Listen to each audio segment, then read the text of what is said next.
Shalom jemaat yang dikasihi Tuhan, senang bertemu kembali dalam sapaan Gereja Kristus Ketapang. Dimanapun kita berada saat ini, kiranya kita semua sehat, sukacita, dan tetap semangat. Karena kita tahu bahwa Allah Immanuel, Allah yang beserta dengan kita di dalam segala musim kehidupan, yang menolong dan memelihara kita. Saya mengajak kita berdoa sebelum merenungkan firman Tuhan. Bapa yang baik, yang mengasihi dan memelihara kehidupan kami memohon belas kasihan-Mu di dalam kami merenungkan kebenaran firman-Mu, supaya sungguh-sungguh Roh Kudus menerangi hati dan pikiran kami, untuk kami boleh memahaminya dan berjuang untuk melakukannya. Dalam Kristus Yesus kami berdoa. Amin. Renungan firman Tuhan hari ini terambil dari Kejadian 12 ayat 1 sampai 9, tapi saya hanya membaca ayat 1 sampai 4. Demikian firman Tuhan. Berfirmanlah Tuhan kepada Abram, pergilah dari negerimu dan dari sanak saudaramu dan dari rumah bapamu ini ke negeri yang akan kutunjukkan kepadamu. Aku akan membuat engkau menjadi bangsa yang besar dan memberkati engkau serta membuat namamu masyhur, dan engkau akan menjadi berkat. Aku akan memberkati orang-orang yang memberkati engkau, dan mengutuk orang-orang yang mengutuk engkau, dan olehmu semua kaum di muka bumi akan mendapat berkat. Lalu pergilah Abram seperti yang difirmankan Tuhan kepadanya, dan Lot pun ikut bersama-sama dengan dia. Abram berumur 75 tahun ketika ia berangkat dari Haran. Tema kita hari ini, ketaatan mendatangkan berkat. Ada ungkapan yang mengatakan sengsara membawa nikmat. Artinya, penderitaan yang dialami ketika dengan kesabaran, ketekunan, dan ketaatan untuk menghadapinya dan menjalaninya, maka akan berakhir dengan kenikmatan atau kebahagiaan. Tentu ketaatan tidak dapat dilepaskan dari iman, karena ketaatan adalah bukti dari iman. Inilah yang kita pelajari hari ini dari Bapak Abram, yang pada pasal 12 ini masih namanya Abram, belum Abraham. Kehidupan Bapak Abraham sampai masa tuanya sangat diberkati oleh Tuhan. Jadi pertanyaannya, apa yang menjadi kunci Bapak Abraham diberkati oleh Tuhan?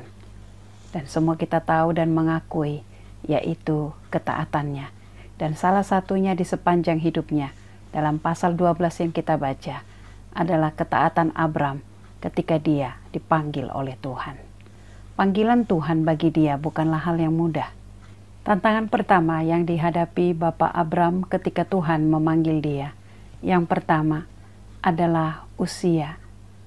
Pada waktu Tuhan memanggilnya berusia 75 tahun dan akan melakukan pengembaraan, itu bukan hal yang mudah. Hal yang kedua, Tuhan memanggil dia meninggalkan kenyamanannya, yaitu meninggalkan negerinya, meninggalkan sanak saudaranya, dan meninggalkan rumah bapaknya. Tempat yang selama ini aman, tetapi dia harus meninggalkan itu. Hal yang ketiga adalah Tuhan berkata, ke negeri yang akan kutunjukkan. Artinya belum disebutkan tempat yang pasti. Tetapi Bapak Abram mengenal Allah, sehingga dengan tantangan yang begitu berat, dia memilih untuk taat. Bapak Abram bisa menjadi pribadi yang taat karena dia mengenal Tuhan. Pengenalan dia itu yang memampukan dia untuk mengasihi Tuhan dan taat kepada Tuhan. Kalau kita lihat ayat 7 sampai ayat 9, setiap dia bertemu dengan Tuhan, maka dia mendirikan mezbah. Ini menjadi ingatan bagi kita, seberapa kita mengenal Tuhan di dalam segala situasi.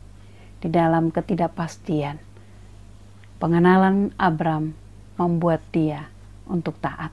Tuhan mengetahui dan peduli dengan segala pergumulan Abram di dalam menaati panggilan Tuhan. Oleh karena itu, Tuhan tidak hanya memberi perintah, tetapi dia juga memberikan janji berkat kepada Abram. Yang pertama, berkat keturunan, di mana Tuhan akan membuat dia menjadi bangsa yang besar. Kedua, berkat kemasyhuran, yaitu Tuhan akan membuat nama Abram menjadi masyhur. Yang ketiga, berkat perlindungan dan pemeliharaan. Bagaimana Tuhan berkata akan memberkati orang-orang yang memberkati Dia dan mengutuk orang-orang yang mengutuk Abram. Ajaran rohani apa yang kita dapatkan hari ini? 2024, kita masih baru memasuki hari dan masih panjang hari ke depan. Di tahun 2024 ini, kita tidak tahu apa yang akan terjadi. Sama seperti Abram, dia tidak tahu tempat yang dia tuju, apa yang akan terjadi selama perjalanan, hingga sampai titik mana dia berhenti. Begitu juga dengan kita. Kita tidak perlu takut, kita tidak perlu khawatir, karena kita tahu bahwa Allah tidak hanya memberi kita perintah untuk kita taati, tetapi Dia akan memberikan kita jaminan pemeliharaan, jaminan perlindungan, dan jaminan pertolongan. Bagian kita adalah taat dan hidup mengasihinya, sama seperti Abram lakukan, dan pada akhirnya ketaatan akan mendatangkan berkat. Hal ini juga yang akan terjadi bagi kita ketika kita mau belajar taat kepada perintah Tuhan, kepada apa yang Tuhan mau, maka dengan caranya yang ajaib dan waktunya yang tepat akan memberkati kita. Mari kita berdoa. Terima kasih Tuhan untuk kebaikan Tuhan yang tidak pernah habis-habisnya dalam hidup kami. Kami pegang janji-Mu Tuhan, dan kami mau belajar taat kepadamu. Beri kami keteguhan hati dan ketaatan untuk melakukan perintah-Mu, supaya di dalam kesempatan hidup yang Tuhan beri, kami boleh mempermuliakan Engkau dan menjadi berkat bagi orang-orang di sekitar kami. Di dalam nama Tuhan Yesus kami berdoa. Amin. Percayalah dan taat padanya untuk sungguh bahagia. Percaya